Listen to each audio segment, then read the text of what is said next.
새롭게 날씨가 참 무덥습니다. 감사한 것 같기도 하고요. 한번 앞뒤 좌우로 보시면서 서로 인사하면 좋겠습니다. 건강하십시오. 행복하세요. 그렇게 하면 인사하면 좋겠습니다.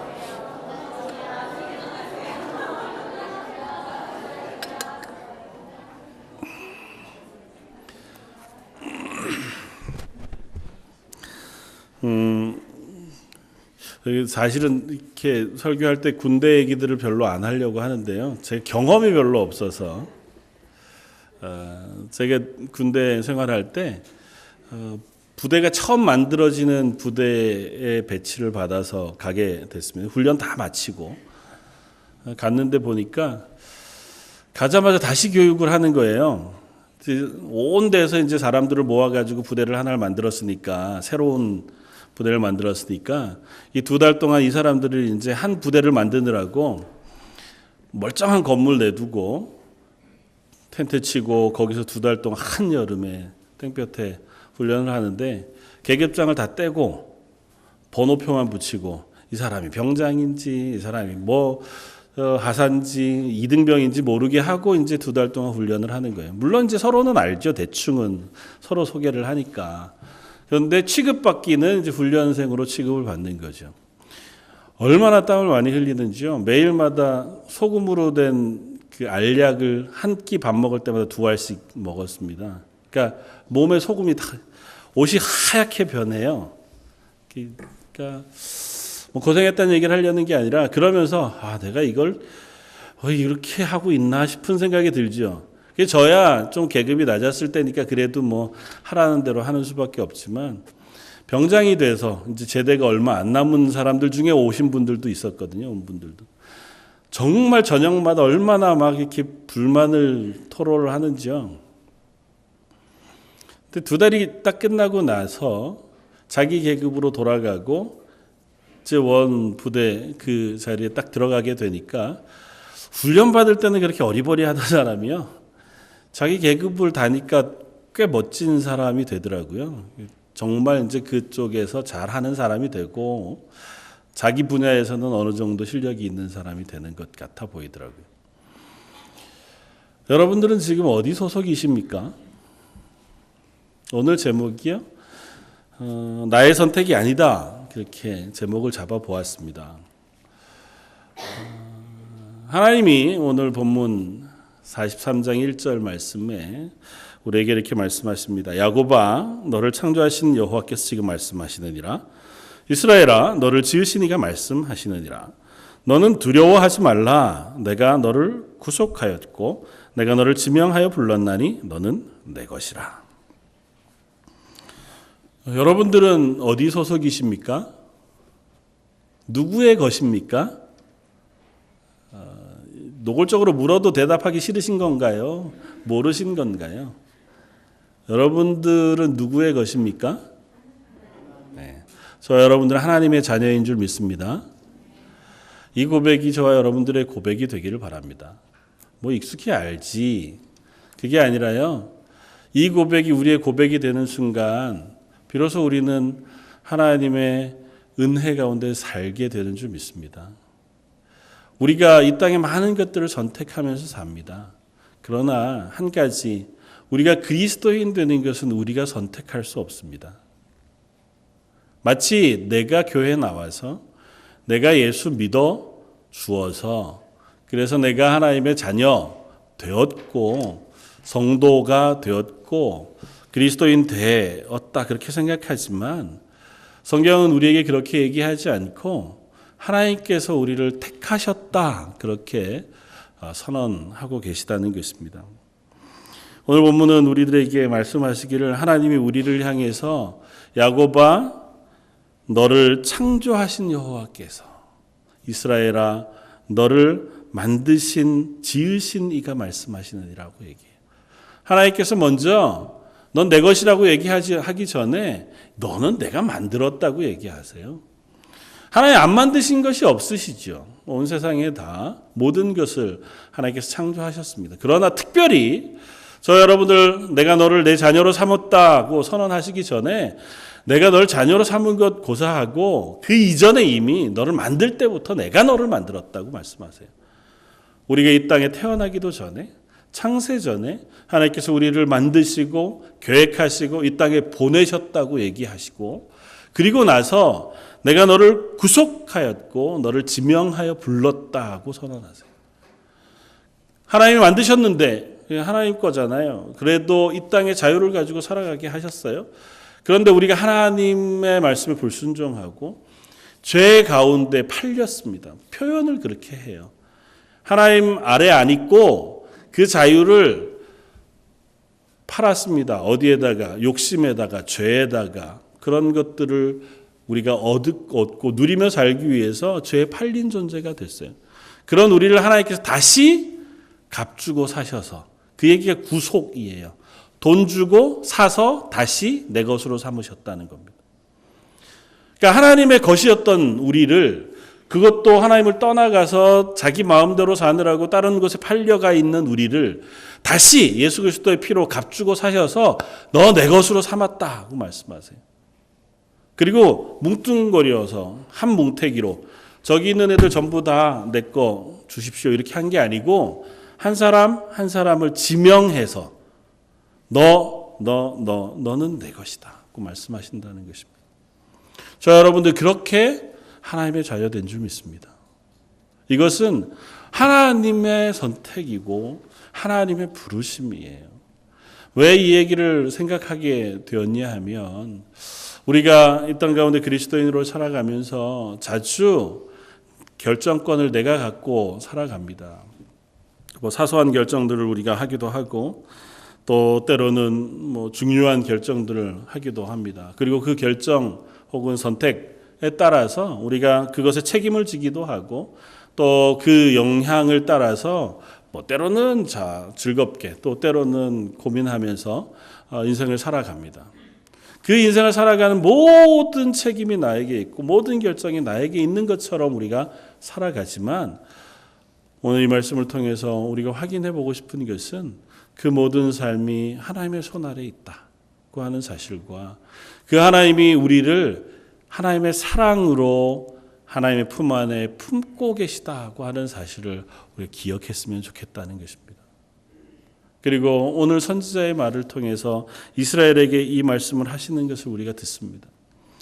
사실은 이사야 43장의 말씀은 정확하게 언제쯤 하나님께서 이사야에게 이 말씀을 하게 하셨는지는 잘 몰라요. 그러나 배경들을 쭉 읽어보면 이사야가 살아있을 때 이 말씀을 선포했다면, 앞으로 다가올 유다가 멸망하고 바벨론의 포로로 잡혀가서 70년간 길게 하나님의 버림을 받은 것 같은 시기를 보내는 암흑기에 그런 이스라엘에게 전하시는 소망의 말씀이에요.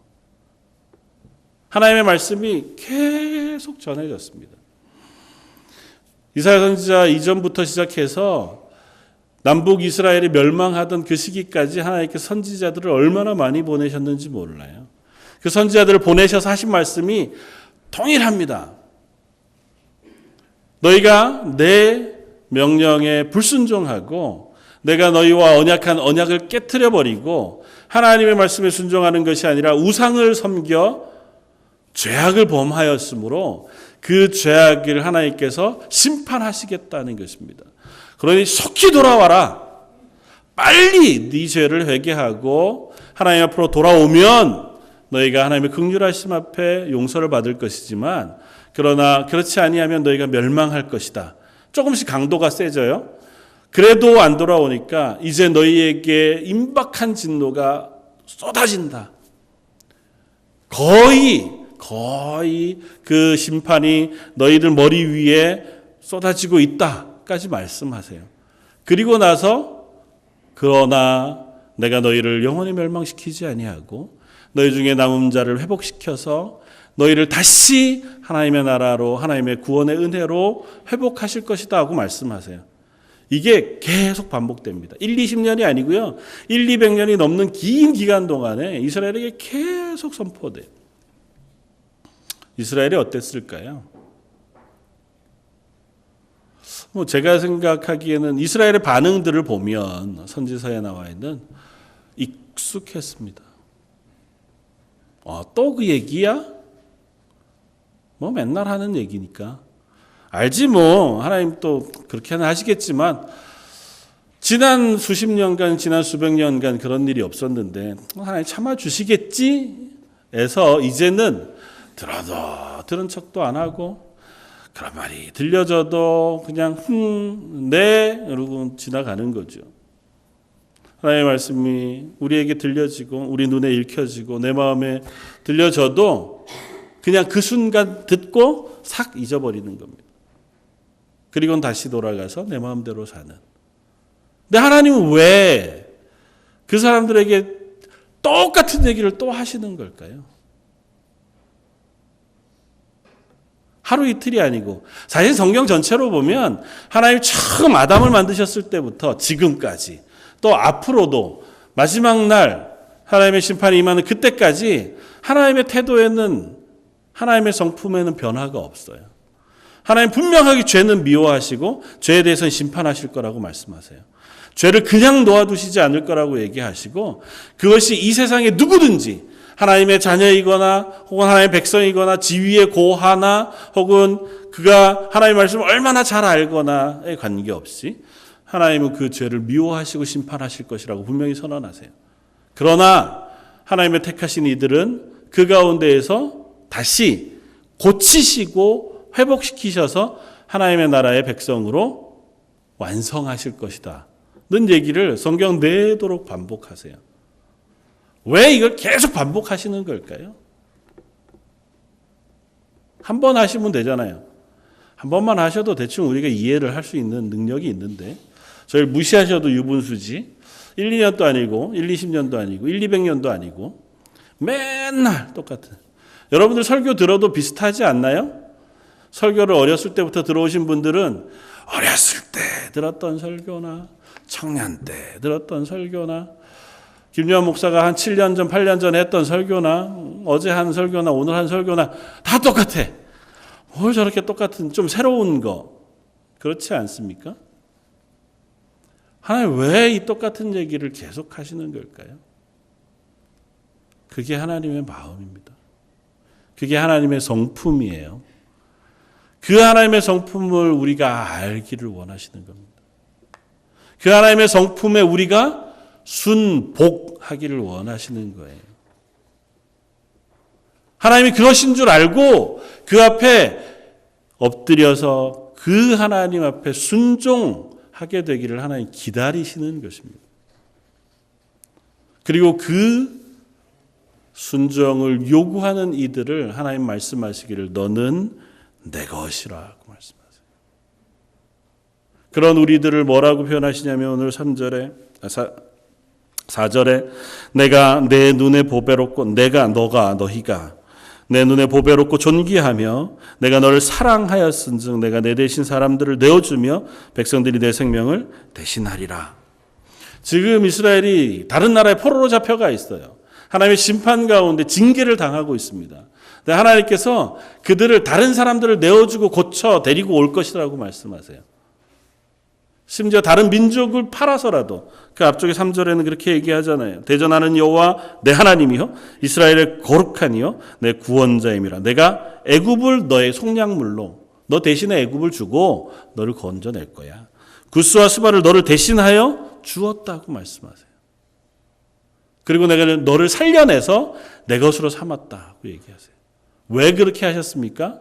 4절에 내가 보기에 보배롭고 존귀하기 때문에. 이스라엘 하나님 앞에서 어떻게 보배롭고 존귀롭습니까? 저와 여러분들은 하나님 앞에 보배롭고 존귀한 존재입니까? 어떤 부분이, 어떤 구석이 하나님 보시기에 여러분이 존귀한 존재로 보이게 하십니까? 하나님이 분명히 얘기하세요. 이거는 사실이에요.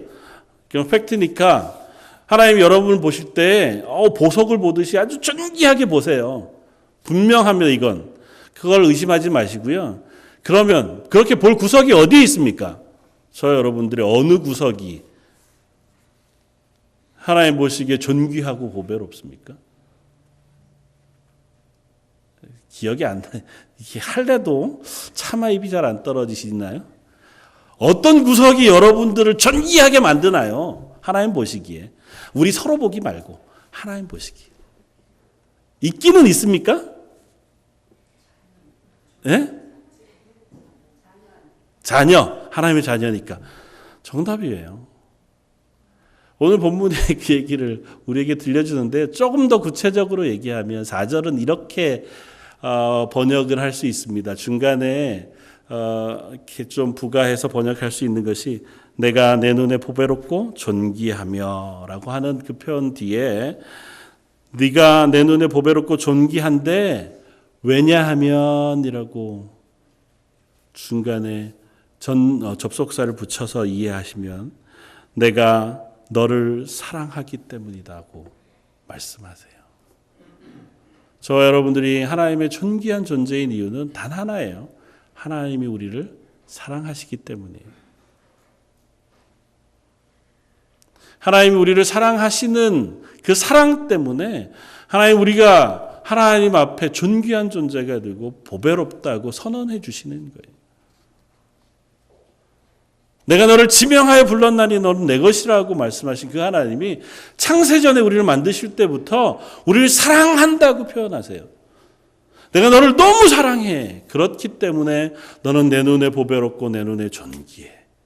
그걸 비유로 말씀하시는 것이 너는 내 자녀잖아요. 우리의 자녀들 때로는 늘 예뻐 보이지만 않기는 하지만 그래도 그 아이를 내가 사랑하기 때문에 그 아이의 모양과 그 아이의 어떠함이 우리에게 귀해 보이잖아요. 그래서 남들 보기에는 참 버릇없어 보이는 것도 내가 보기에는 왜 이렇게 예뻐 보이는지요? 남들 보기에는 어리숙해 보이는데 제가 보기에는 얼마나 착해 보이는지요? 그것이 자녀를 바라보는 부모의 마음이잖아요. 사랑하는 하나님의 눈으로 저와 여러분들을 보기 때문에 저와 여러분들이 보배롭게 존귀한 거예요. 오늘 본문은 그 이야기를 우리에게 들려줍니다. 하나님이 저와 여러분들을 사랑하기에 저는 하나님의 보배롭고 존귀한 존재예요. 그렇기 때문에 하나님은 우리들에게 이 이야기를 반복하시는 거예요. 죄에서 돌이켜와라. 너희가 죄 가운데 있을 때 나는 그대로 너희를 놓아둘 수 없다. 하나님 우리를 너무도 사랑하시고 하나님의 것이라고 말씀하셨기 때문에 우리를 죄에다 팔아버리실 수 없어요. 죄에 빼앗겨 버리실 수 없다고요. 이스라엘 백성에게 노골적으로 말씀하시는 바로 따지면 우상에게 이스라엘을 빼앗겨 버리실 수 없어요. 선지서를 보면 우상 숭배하는 걸 음행으로 표현합니다. 자주 비유로.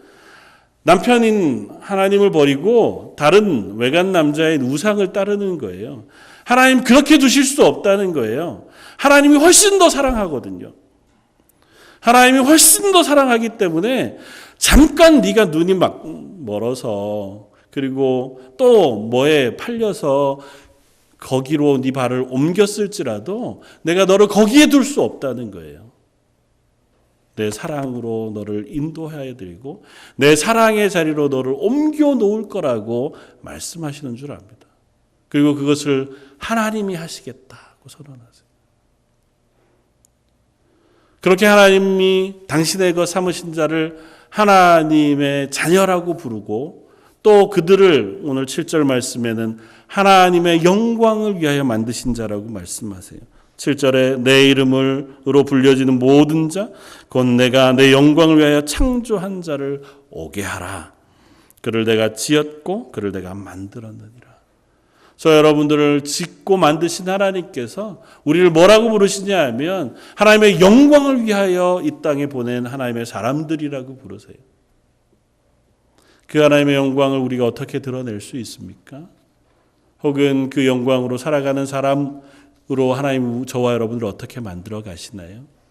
성경 가운데 제일 그 비유에 합당한 사람을 우리가 하나 찾으라고 하면 우리가 종종 함께 살펴보았던 아브라함이라고 하는 사람의 이야기를 우리가 들을 수 있습니다. 로마서 4장에 보면 아브라함에 대한 이야기를 우리에게 들려줍니다.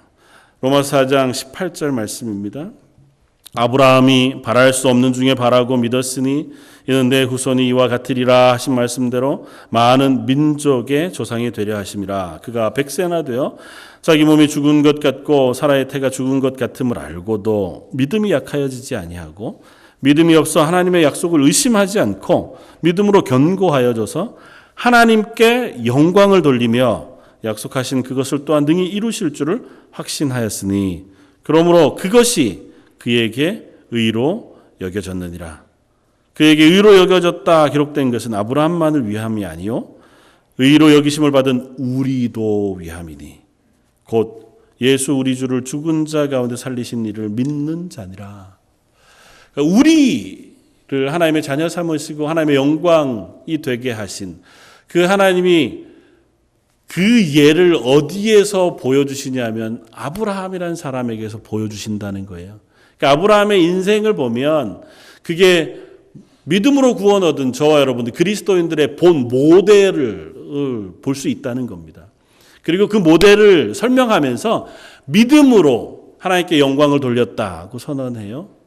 믿음으로 하나님께 영광을 돌렸는데 그 믿음은 어떤 믿음이냐 하면 그가 바랄 수 없는 가운데 바랐고 믿을 수 없는 가운데 믿었기 때문이라. 100세나 되어서 아이를 낳을 수 없는 것 같은 상황 속에서도 하나님의 약속을 믿음으로 그 믿음이 약하여지지 아니했고 하나님의 약속을 의심하지 않았다. 그 믿음이 하나님께 영광이 되었다고 선언해요. 그러나 몇 번 설명해 드렸지만 창세기 17장에 가보면 아니 그 이전부터 아브라함의 믿음이 그렇게 대단하지 않습니다. 처음부터 아브라함이 하나님이 본토 친척 아비 집을 떠나 내가 내게 지시할 땅으로 가라. 네, 알겠습니다. 하나님 말씀하시니 제가 순종하겠습니다.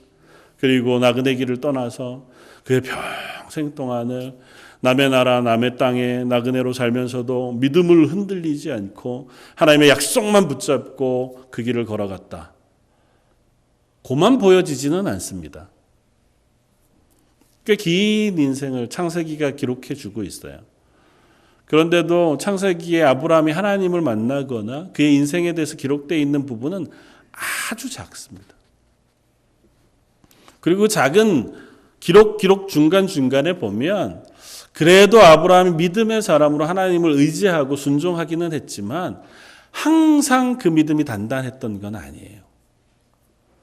그는 의심했고 또 때로는 걱정했고 때로는 실패하기도 했습니다. 갈대우를 떠나라 그렇게 말씀하셨지만 바로 가나안 땅까지 오지도 않았었고 아버지 데라가 죽은 이후에야 비로소 가나안 땅을 향해 들어올 수 있는 사람이기도 했습니다. 창세기 17장 17절에는 그가 100세, 99세가 되었을 때 하나님 나타나셔서 그에게 아들이 있을 것이라 약속하시는 이전에도 몇 번 하셨어요.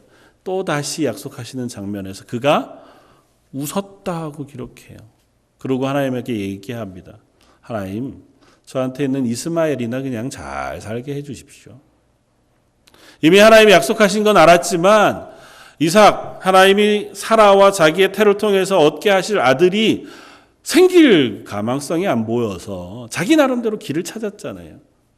엘레이셀이라고 하는 자기 하인, 그를 양자로 삼을 것인지 아니면 하갈이라고 하는 또 다른 애굽 여인을 통해서 여종을 통해서 서자인 이스마엘을 얻고 그 이스마엘을 통해서 자기가 하나님의 약속을 이루어갈 것이라 생각했고 그 길을 이루어갔습니다.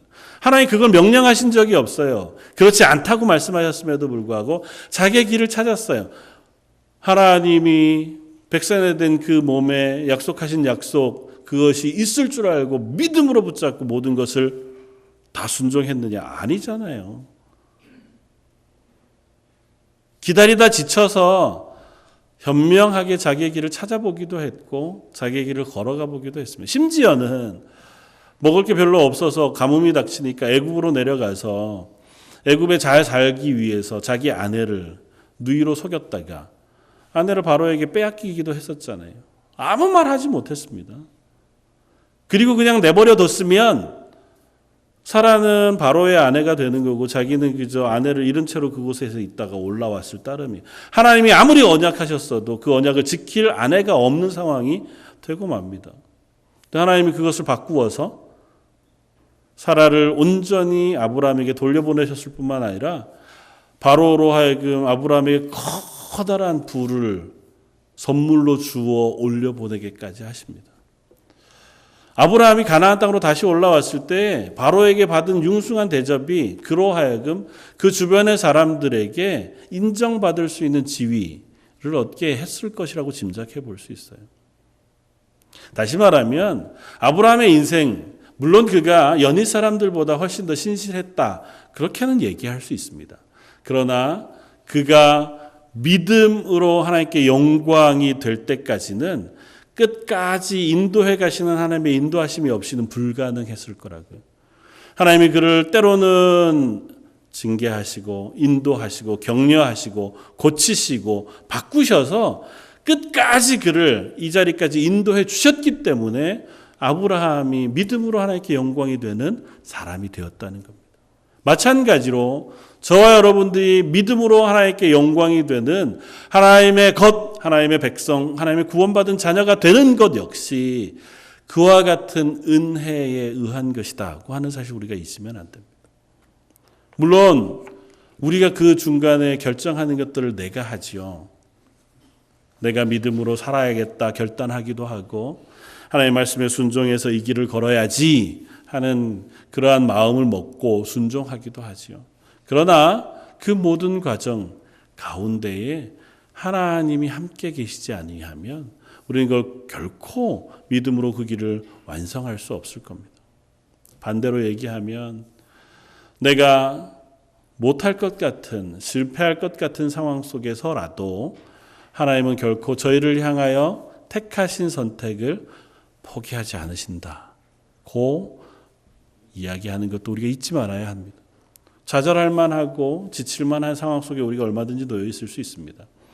그냥 저는 믿음 되게 믿음 있는 사람처럼 안 살고요. 그냥 교회 출석하면서 그냥 이 정도쯤으로 살고 싶습니다. 살 수 있어요. 그럼 하나님 내버려 두시는 것 같아요. 그러나 끝까지 하나님은 우리를 그렇게 내버려 두시지 않습니다. 하나님 우리를 거기에 머물러 있게 하시고 싶어 하시지 않거든요.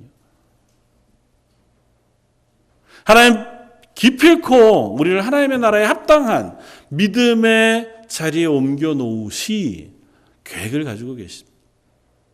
이스라엘 백성이 얼마나 쉽게 자기의 길로 갔습니까?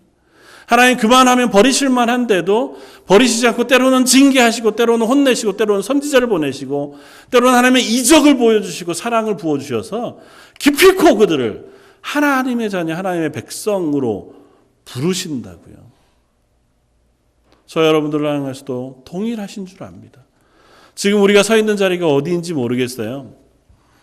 여러분들이 서 있는 자리가 나는 하나님의 것입니다 고백하는 믿음의 자리인지 저는 그냥 좀 하나님 내버려 두셨으면 좋겠는데요 하는 연약한 자리인지 아니면 이모저모로 실망해서 믿음이 조금은 조그라든 채로 하나님 왜 요즘 나는 이렇죠? 난 지치고 힘든데 그런 상황에 놓여 있고 내 힘으로는 아무것도 할 수 없을 것 같고 하나님 점체 제가 기도할 힘도 나지 않고 하나님의 사람으로 살아갈 용기도 나지 않습니다. 그런 자리에 있다 할지라도 하나님은 우리를 그만 놓아두시지 않을 하나님이신 줄 믿습니다.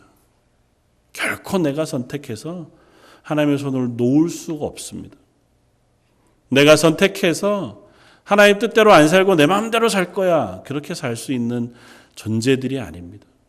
저 여러분들은 이미 하나님의 것이에요. 내가 선 자리가 어디이고 내가 걷는 길이 어디인지 우리가 잘 알지 못하고 또 그 자리에서 때론 실망하고 혹은 내 마음대로 사느라고 행한다 할지라도 우리의 소속이 바뀌는 일은 없습니다. 저 여러분들은 언젠간 하나님의 나라 그곳에서 하나님의 영광 가운데 거할 하나님의 백성 하나님의 자녀의 자리에 놓여져 있는 사람인 줄 믿습니다. 그렇다면 우리가 행할 것은 지금 오늘 내가 하나님의 자녀인 줄 알고 조그만 용기를 내어서 하나님의 은혜 가운데 거하기를 힘쓰는 것인 줄 믿습니다. 어차피 하나님이 그 자리로 옮겨 놓으실 것인데 이스라엘은 그것을 온전히 다 따르지 못했기 때문에 때로는 심각하게 40년 혹은 70년 동안이나 이방의 포로로 되어져 포로 생활도 했고 혹은 광야 생활도 했고 이방의 압제를 받는 자리에도 놓여져 있었습니다. 하나님의 은혜를 경험하는 게 아니라 우상을 숭배하고 그것에서 얻어지는 쾌락으로 즐거워하다가 죽어가는 시간들을 보내기도 했어요. 마치 황폐해서 하나님 없이 아무것도 없는 흑암과 같은 암흑과 같은 시기를 이스라엘이 보내기도 했습니다. 저 여러분들에게도 어쩌면 그런 시기들이 있을지 모르죠. 저 여러분들이 하나님의 말씀에 순종하지 않고 혹은 하나님의 말씀을 알지 못하거나 하나님의 백성 되어졌다고 하는 자기 인식이 우리 속에 없을 때 어쩌면 우리를 하나님이 내버려 두시는 것 같아 보일 때도 있을 수 있습니다. 하나님 날 사랑하시는 그 사랑이 경험되어지지 않고 하나님이 나를 이끌어 가시는 인도하심이 느껴지지 않은 암흑과 같은 시간을 보낼 수도 있을지 모르죠. 그러나 필경은 그 기간을 통과해서라도 너는 내 것인 그 자리로 돌아오기를 원하시는 하나님의 계획인 줄 믿습니다. 기대하기는 저와 여러분들이 그 하나님의 사람으로 설 수 있기를 바랍니다. 소망하면서 그 자리를 향해 나아갈 수 있기를 원합니다.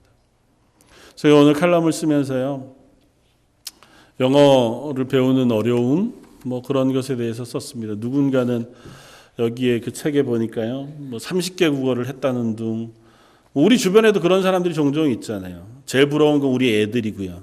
이중 언어를 얼마나 다 잘하는지요. 개 중에 영어도 참 잘하고. 다른 건 안 부러운데 그건 참 부러운. 근데 나는 아무리 해도 잘 안 돼요. 이제 10수년을 살았으니까 조금 익숙해져서 그래도 그냥 지날 뿐이지 편하지 않습니다. 근데 이 땅에서는 우리가 혹시 하나님 나라 가서도 그러면 어떻게 하나 싶습니다. 하나님의 나라의 언어를 아십니까? 언어는 문화잖아요. 어떻게 말하고 어떻게 행동하나, 어떤 태도로 살아가고 어떤 가치관으로 사나. 저 여러분은 하나님 나라 백성이니까 아마 언젠가는 하나님의 나라에 가서 살게 될 텐데요. 그곳에서의 삶은 이곳에서 사는 삶보다 훨씬 길 겁니다. 영원토록 하나님과 살아가는 삶을 살 텐데 혹 그곳에서도 캐나다에서 경험한 것처럼 답답한 것을 경험하면서 살지는 말았으면 좋겠다 생각이 됩니다. 여러분들은 하나님의 나라의 언어를 얼마나 아십니까? 하나님의 나라의 문화를 얼마나 아십니까? 우리에게 보여주신 예수 그리스도를 통해 우리에게 알려주신 하나님 나라의 삶의 방식, 그 언어의 방식, 교제하는 그 방식과 그 삶의 태도들을 우리가 이 땅 가운데 이미 누리고 배우고 학습할 수 있기를 바랍니다. 이 땅의 삶을 우리에게 허락하신 이유는 단 한 가지, 그 하나님의 나라의 백성으로서 말하고 행동하고 살아가는 것을 배우게 하심인 줄 믿습니다. 아브라함이 그 많은 것들을 결국은 배워서 그 믿음의 고백을 하나님 앞에 올려드렸을 때 그게 하나님의 영광이 되었던 것처럼 저 여러분들이 이 땅 가운데 살아가는 삶의 순간순간 속에서 저희를 때로는 배우게 하시고 때로는 연단하시고 때로는 고치셔서 하나님을 믿는 신뢰의 자리, 하나님을 믿는 믿음의 자리로 옮겨 놓으시고 그 고백을 하나님의 영광으로 받으실 줄 믿습니다. 하나님은 한번 택하신 이들을 포기하시지 않습니다. 하나님 너는 내 것이라 그렇게 우리의 소속을 분명히 하신 이후에 단 한 번도 하나님은 그 소속을 포기하신 일이 없습니다. 저 여러분들은 이미 하나님의 것으로 부름을 받은 사람인 줄 믿습니다. 그 사실을 기억하고 먼저는 기쁨으로 나는 그래도 하나님 손 아래에 놓여 있는 사람이구나. 하나님이 나를 끝까지 함께 데리고 가시겠구나. 그 고백이 저와 여러분들에게 있었으면 좋겠고 그것이 우리의 삶의 평안이었으면 좋겠습니다. 복음서에 보면 예수님이 제자들과 함께 배를 타고 갈릴리를 건너가시는 장면이 몇 번 나옵니다. 그런데 그중 한 번 기록을 보면 배를 타고 건너가는 와중에 예수님이 피곤하셨는지 배 고물에 가서 누워 잠을 주무세요. 그런데 풍랑이 일어납니다. 예수님은 주무시고 제자들은 배를 그래도 어부들이었으니까 잘 건사하는 사람들이었음에도 불구하고 배에 물이 차고 배가 흔들리는 것을 감당할 수가 없었어요. 예수님을 흔들어 깨웁니다. 예수님, 우리가 죽게 된 것을 왜 둘러보지 않으십니까? 예수님이 일어나셔서 바람아 잠잠하라, 파도야 잠잠하라 말씀하시고 그걸 잠잠케 하십니다. 그래서 제자들에게 말씀하세요. 이 믿음이 없는 자들아. 어떤 믿음이 없었을까요?